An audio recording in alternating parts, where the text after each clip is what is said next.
everybody, my name is Bill McCamley. I'm a state representative from Las Cruces and Mesilla here in New Mexico, but I'm up here in Albuquerque today to speak with a group of activists about cannabis legalization. It is 420, which is the traditional day that a lot of folks celebrate cannabis use. I actually don't use this stuff, but I have been for the last 4 years as a state representative carrying the Cannabis Revenue and Freedom Act here in New Mexico, which would legalize cannabis for social use.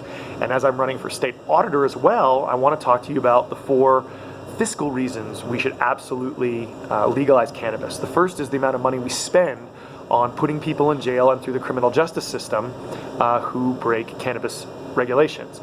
The last estimate we got was from 2010 by the Cato Institute, and they found that we spend about $33 million a year with cops, courts, and prisons just on cannabis users. And that seems a little, in fact, a lot extreme for a substance that is less dangerous than alcohol in almost every statistic you can look at, from driving to emergency room visits to the physical take on the body.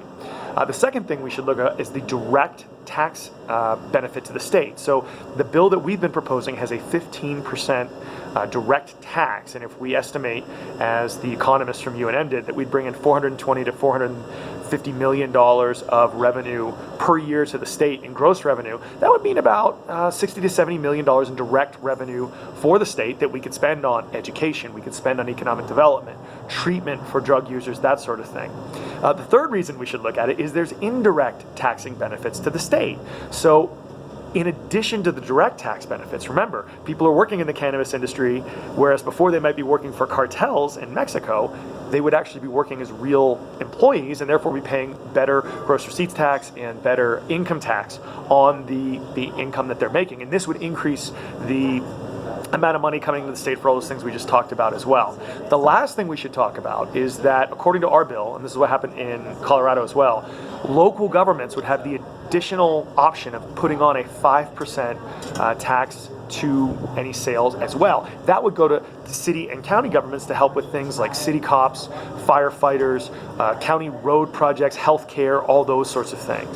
And we don't have really an estimate on what that would be, since it would be up to cities to bring that back in. But Trinidad, Colorado, in their first year a couple of years ago, estimated they would bring in $200,000 of revenue to their city. They actually brought in $800,000, and a lot of that's probably because New Mexicans are going up to cross the border, buy their cannabis, and come right back, right?